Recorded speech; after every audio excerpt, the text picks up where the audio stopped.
Kami ucapkan selamat pagi dan selamat hari Sabat. Bapak, Ibu, Saudaraku yang kasih dalam Tuhan, bagaimana kabar saudara-saudaraku semuanya? Saya harap semua saudara dalam keadaan baik, sehat ya. Dan biarlah nama Tuhan senantiasa ditinggikan lewat seluruh rangkaian doa dan ibadah kita hari ini. Baik Bapak, Ibu, Saudaraku yang kasih dalam Tuhan, pekabaran firman Tuhan pada Sabat Tuhan yang kudus pagi ini saya beri judul Jesus Inside. Sebelum kita masuk dalam pekabaran firman Tuhan, mari kita tunduk kepala sejenak, kita akan berdoa.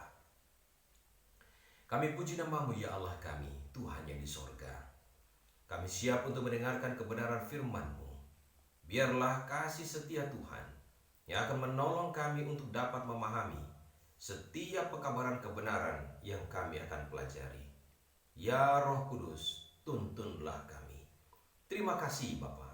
Dalam nama Tuhan Yesus kami sudah berdoa. Amin. Bapak Ibu Saudara yang kasih dalam Tuhan, pernah memiliki sebuah komputer yang bagus ya. Saya ini gaptek, tidak begitu tahu dengan yang namanya teknologi komputer. Tetapi satu hal yang saya tahu, bahwa komputer bisa bekerja dengan baik jika otaknya cerdas. Artinya di dalam komputer itu bekerja satu alat, apakah namanya itu, yang memiliki begitu banyak kecanggihan. Salah satu yang menjadi andalan beberapa tahun yang lalu, saya tidak tahu sekarang, adalah Intel. Jadi kalau ada tulisan di komputer itu Intel Inside, maka orang tahu itu jaminan mutu. Jadi sesuatu yang ada di dalam sebagai otak komputer itu mempengaruhi kinerja komputer itu, sehingga komputer itu akan memiliki kecepatan yang bagus. Nah, sekarang berkaitan dengan apa yang ada di dalam. Saya rindu agar kita sebagai umat Tuhan memiliki sebuah pemikiran yang sama, bahwa jika kita adalah umat Tuhan, maka harusnya Tuhanlah yang ada di dalam hati kita. Jawab saja di rumah. Boleh angkat tangan di rumah. Berapa banyak yang menjadi Kristen atau sudah Kristen sejak kecil? Boleh angkat tangan. Oke. Yang kedua pertanyaannya, apakah ada di antara saudara yang menjadi Kristen saat saudaraku sudah dewasa sekarang ini? Mungkin bisa angkat tangan di rumah. Nah, dari dua kategori yang saya tanyakan tadi, menjadi seorang Kristen sejak dari kecil dan menjadi seorang Kristen pada waktu dia sudah dewasa, apakah ada perbedaan di dalamnya? Saya ingin agar saudara dan saya kita boleh renungkan bersama. Apakah saudara dan saya sebagai orang Kristen yang walaupun dari sejak kecil sampai dewasa, ataupun yang dari dewasa baru menjadi Kristen, apakah saudara pernah berpikir bahwa kita adalah umat-umat Tuhan yang selalu diawasi oleh Allah? Pernahkah saudaraku merasa takut untuk berbuat dosa? Kalau saudara dan saya kita merasa bahwa sebagai orang Kristen harusnya Yesus ada di dalam hati kita, Jesus inside, artinya kita tidak perlu diingatkan bila mana kita akan berbuat kesalahan. Nah, saudara yang kasih dalam Tuhan, adakah perasaan takut di dalam hati kita bila mana kita akan berbuat dosa? Nah, timbul pertanyaan, dosa yang mana? Apakah dosa itu membunuh, mencuri, berzina, menyembah berhala, melawan orang tua? Apakah hanya dosa-dosa yang tertulis atau pelanggaran terhadap hukum Allah yang kita takuti? Ada orang yang menjaga pintu gerbang untuk tidak berbuat dosa yang semacam itu karena disebut dosa besar. Tapi bagaimana dengan dosa ngerasani orang? Bagaimana dengan dosa kita menyakiti hati orang dengan perkataan kita? Bagaimana dengan kemunafikan? Bagaimana dengan terlambat ke gereja? Bagaimana dengan suka bermain HP di gereja? Bagaimana dengan hal-hal yang sepele yang lain yang tidak tertulis di dalam 10 hukum Allah? Jika saudara mengaku bahwa saudara sebagai umat Tuhan, orang Kristen sejak dari kecil, atau mungkin sejak besar saudara menjadi Kristen, lalu percaya bahwa Jesus inside, Yesus ada di dalam hati saudara, sementara kita tidak menjaga di pintu-pintu yang kecil seperti tadi, rasanya kita harus bertanya kembali, apakah benar Jesus inside? Bila mana Yesus ada di dalam hati saudara dan saya, tentu kita tidak akan tengok kanan kiri ada orang atau tidak. Bila mana kita akan berbuat sebuah kesalahan atau sebuah dosa. Jadi jangan hanya menaruh penjagaan yang ketat di pintu masuk saat dosa-dosa yang besar, membunuh, mencuri, berzina dan sebagainya. Tetapi dosa-dosa yang seolah-olah remeh, dosa yang seolah-olah yang tadi katakan tidak nampak, lalu kita menganggapnya sepele. Saudara yang kasih dalam Tuhan, jika benar Jesus inside di dalam hati kita, maka kita akan menjadi seorang Kristen di dalam dan di luar. Ada orang yang mengenakan topeng pada saat dia keluar. Saat dia berada di luar, dia mengenakan topeng kekristenan. Orang tahu bahwa dia adalah orang Kristen yang baik. Tetapi ketika dia lepas topengnya, nampaklah keasliannya. Makanya saya katakan tadi, orang Kristen yang baik adalah mereka yang kekristenannya tidak hanya nampak secara jasmania di luar, tetapi juga di dalam. Itu yang saya sebut tadi, Jesus inside. Nah, kita buka firman Tuhan di dalam 2 Korintus pasal 7 ayatnya yang pertama. 2 Korintus 7 ayat yang pertama, firman Tuhan, saudara-saudaraku yang kekasih, karena kita sekarang memiliki janji-janji itu, marilah kita menyucikan diri kita dari semua pencemaran jasmani dan rohani, dan dengan demikian menyempurnakan kekudusan kita dalam takut akan Allah. Lihat dikatakan tadi, dengan jelas dikatakan menyempurnakan kekudusan kita di dalam takut akan Allah. Saudaraku, apa artinya ini? Ada begitu banyak umat Tuhan yang sekarang ini tidak lagi peduli dengan dosa. Apa itu dosa? Dalam bahasa Jawa dibilang dosa. Opo kuwi dosa? Atus rakroso lho piye? Artinya apa? Banyak di antara kita yang menganggap enteng dosa. Makanya saya katakan tadi, saat saudara dan saya, kita sebagai umat Tuhan yang yakin bahwa Yesus ada di dalam hati kita, maka kita pun juga harus peka untuk berbuat kesalahan. Ada orang yang tidak lagi peka, sehingga dengan mudahnya dia berbuat dosa. Makanya dikatakan tadi, yang membuat kita peka adalah hubungan yang dekat dengan Tuhan. Hubungan yang dekat dengan Tuhan ini dapat menolong seseorang untuk dapat menyadari kekeliruannya. Makanya saya katakan tadi, saat saudara dan saya, kita sebagai umat Tuhan hidup di dalam Yesus, maka apapun tindakan kita, kita akan berkiblat kepada Yesus. Kita lihat contoh sekarang di dalam 1 Samuel 2 ayat 12 sampai 17. Cerita tentang siapa ini? 1 Samuel 2 ayat 12 sampai 17, firman Tuhan, adapun anak-anak lelaki Eli adalah orang-orang dursila. Mereka tidak mengindahkan Tuhan ataupun batas hak para imam terhadap bangsa itu. Setiap kali seseorang mempersembahkan korban sembelihan, sementara daging itu dimasak, datanglah bujang imam membawa garpu bergigi 3 di tangannya, dan dicucukkannya ke dalam bejana, atau ke dalam kuali, atau ke dalam belanga, atau ke dalam periuk. Segala yang ditarik dengan garpu itu ke atas diambil imam itu untuk dirinya sendiri. Demikianlah mereka memperlakukan semua orang Israel yang datang ke sana, ke Silo.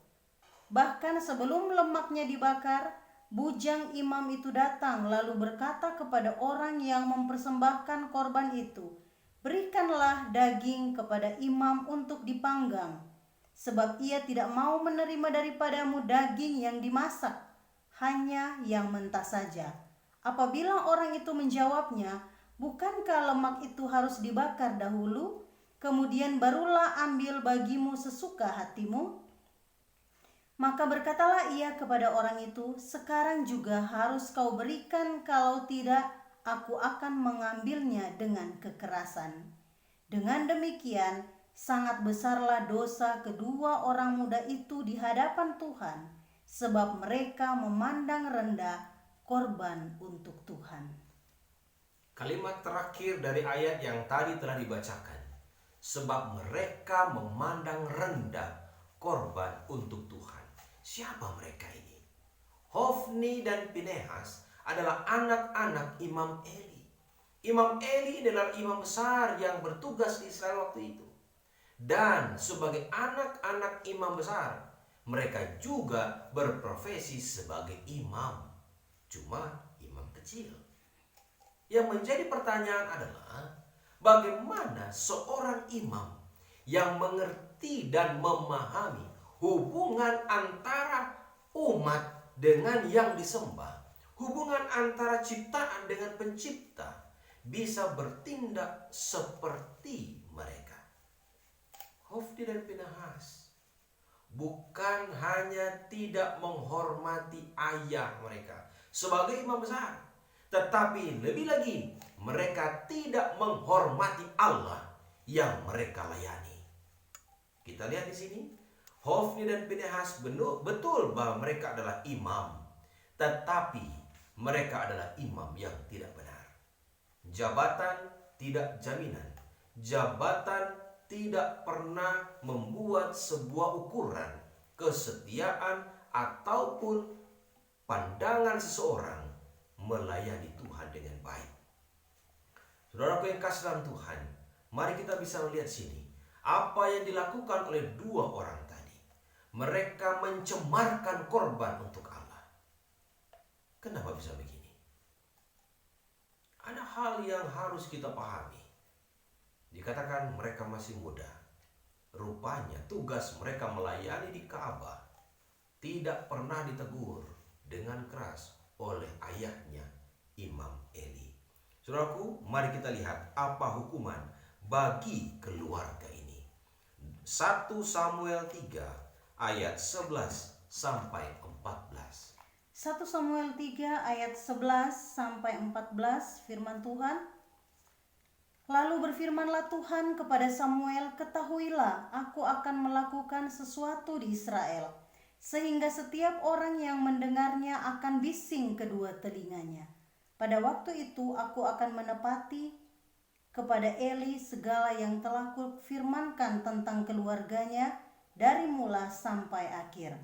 Sebab telah kuberitahukan kepadanya bahwa aku akan menghukum keluarganya untuk selamanya karena dosa yang telah diketahuinya, yakni bahwa anak-anaknya telah menghujat Allah, tetapi ia tidak memarahi mereka. Sebab itu aku telah bersumpah kepada keluarga Eli, bahwa dosa keluarga Eli takkan dihapuskan dengan korban sembelihan atau dengan korban sajian untuk selamanya." Saudara yang kasih, Imam Eli sebagai ayahnya tentu mengetahui apa yang Hofni dan Pinehas lakukan. Ketika saya membaca kisah ini, tidak diceritakan bagaimana ibu mereka, istri Imam Eli, mendidik mereka. Saya percaya bahwa saudara-saudara sekarang dapat memahami didikan seseorang. Apakah anak yang dididik itu bisa mengikuti teladan orang tuanya atau tidak? Apakah istri Imam Eli waktu itu sudah meninggal? Kita tidak tahu. Atau apakah mereka juga sama, tidak memberikan didikan yang benar? Tapi yang jelas firman Tuhan katakan bahwa Eli tidak menegur anak-anaknya dengan keras. Di zaman sekarang ini, kalau ada anak yang berprestasi, biasanya dikatakan, anak siapa dia? Bapaknya yang disebut. Tapi kalau anak itu dugal, anak itu nakal, anak itu tidak bermoral, orang akan tanya siapa ibunya. Disinilah yang mungkin kita perlu renungkan. Anak-anak Imam Eli, mereka tidak memiliki rasa hormat kepada Allah. Saya bisa bayangkan bagaimana mereka juga tidak memiliki rasa hormat kepada kedua orang tuanya. Sebab Allah yang tidak kelihatan tidak akan mungkin dihormati bila mana mereka tidak menghormati orang tua yang kelihatan. Bapak Ibu Saudara yang kasih dalam Tuhan, jabatan dan pengaruh bukanlah jaminan Jesus inside. Apapun yang saat ini saudaraku dan saya boleh hidupkan menunjukkan siapa Anda. Nah, saudara yang kasih dalam Tuhan, satu kali diceritakan ada seorang umat Tuhan yang bisa dikatakan memiliki channel yang bagus dengan pemerintahan. Dia bergerak di bidang komputer yang lalu ditawari sebuah proyek yang menggiurkan dari pemerintah. Lalu oknum pemerintah ini memberikan tender kepada anggota kita ini. Ketika dia berikan tender ini, dia punya syarat. Dia mau dibayar dengan saham kosong, dan satu lagi yang saudara kita ini harus penuhi, yaitu orang pemerintahan ini minta supaya disediakan gadis-gadis untuk melayaninya. Saudara yang kasih, jika seandainya saudaraku mendapatkan tender ratusan juta, lalu saudaraku harus melakukan apa yang dilakukan atau apa yang diminta oleh sang pemberi tender tadi, yang kita tahu notabene itu salah, apakah kita akan melakukannya? Saudara kita ini dengan halus menolak, dan dia rela kehilangan tender ratusan juta karena dia tidak mau menyakiti hati Tuhannya. Itulah Jesus inside. Jika Jesus inside, maka dia akan dibawa kemana-mana. Apakah dia di rumah, apakah dia di perusahaan, di kantor, di mana dia berada. Saudara yang kasih dalam Tuhan, banyak sekarang ini umat-umat Tuhan yang tidak lagi membawa Yesus di dalam hatinya. Yesus dia taruh di laci rumahnya. Yesus dia taruh di atas meja. Yesus tidak dibawa kemana-mana. Jadi ketika dia keluar rumah, Yesus ditinggal di rumah. Dan dia bisa bebas melakukan apa saja di luar sana, karena dia tinggalkan Yesusnya di rumah. Bapak Ibu Saudara yang kasih dalam Tuhan, Tuhan yang kita sembah mengetahui dengan baik siapa saudara dan saya. Tidak ada satupun yang tersembunyi di hadapan Tuhan. Allah kita mengenal dengan baik siapa Daniel. Daniel yang di sini, yang kepalanya sudah habis rambutnya, dengan Daniel di sana yang banyak rambutnya, dia tahu betul siapa yang menjadi miliknya. Itulah sebabnya saudara yang kasih dalam Tuhan, Allah tidak pernah salah menilai orang. Karena Allah yang kita sembah adalah Allah yang memahami kita. Nah, saudara yang kasih dalam Tuhan, bagi seorang Kristen yang sejati, iman dan kesalehannya tidak hanya nampak di gereja saja, apalagi pada hari Sabat toh, atau di depan saudara-saudaranya yang seiman saja.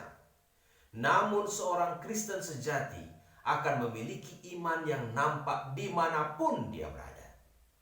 Teristimewa di dunia kerja. Saat saudara dan saya nampak setia di gereja, di rumah, maka tunjukkanlah kesetiaan itu juga di tempat saudara dan saya bekerja.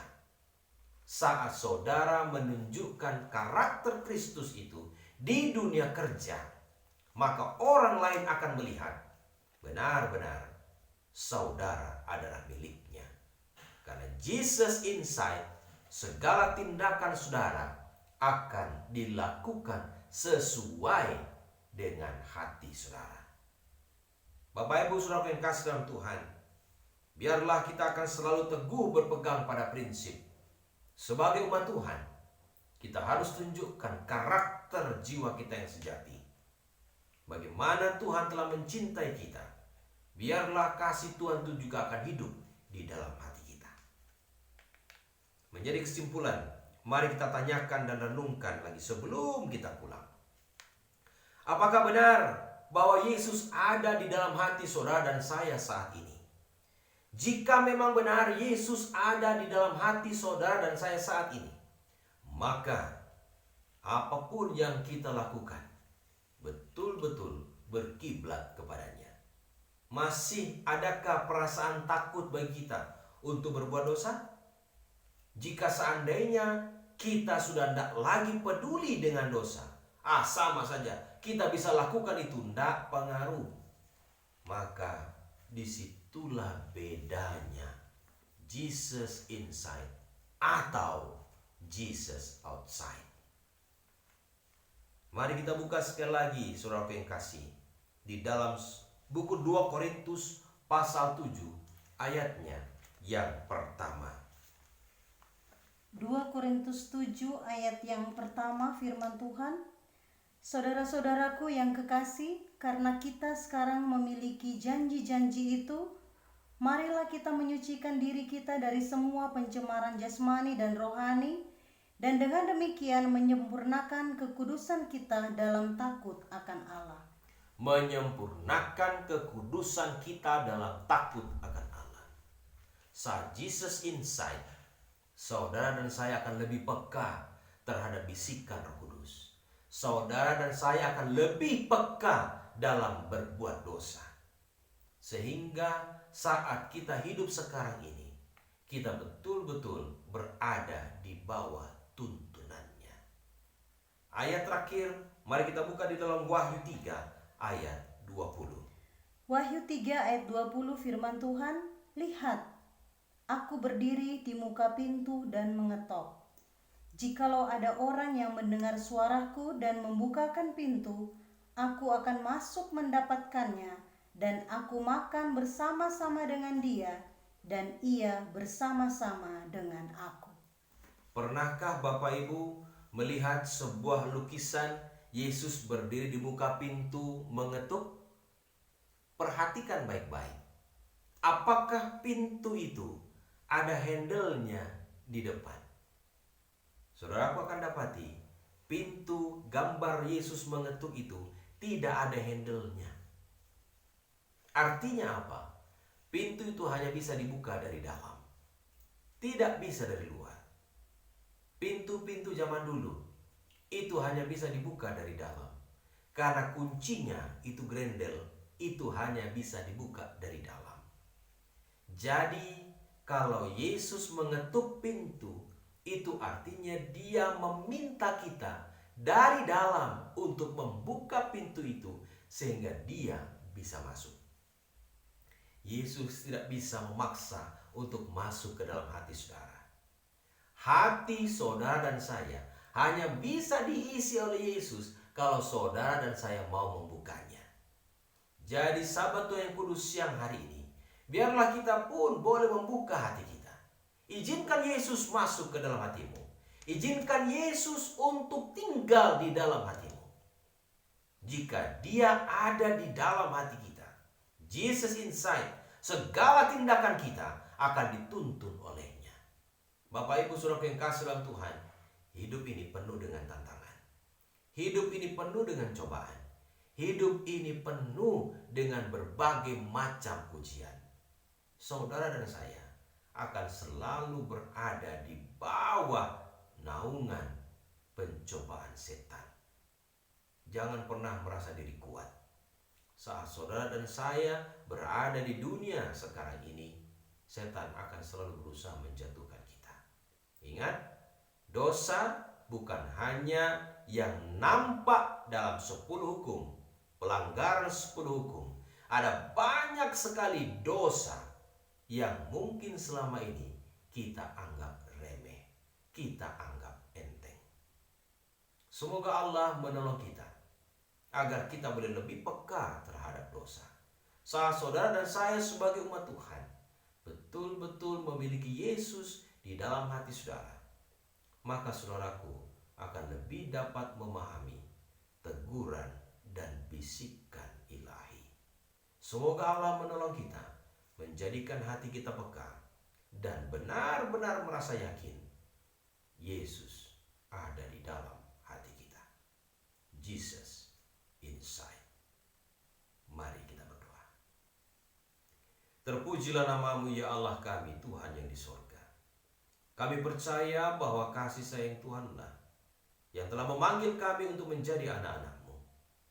Tetapi dunia ini penuh dengan ujian, penuh dengan cobaan. Kami rindu agar Engkau melindungi kami dari segala yang jahat.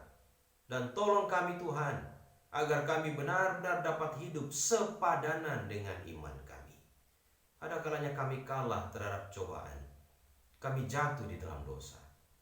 Kami mohon pertolongan-Mu Tuhan, agar Engkau boleh menolong kami untuk bangkit kembali. Dan kiranya Roh Kudus Tuhan yang akan menuntun kami, agar kami benar-benar dapat memiliki kehidupan yang selaras dengan kehendak-Mu. Ya Yesus, ya Allah kami, hadir dan tinggallah di dalam hati kami. Terima kasih Bapa. Sekiranya ada tutur kata kami yang tidak berkenan di hadapan-Mu Tuhan, biarlah Engkau mau mengampuni dan menyucikan kami. Terima kasih kami sambut berkat-Mu dalam nama Tuhan Yesus, penebus dan juru selamat kami. Amin. Terima kasih banyak atas kebersamaan kita. Semoga Tuhan memberkati.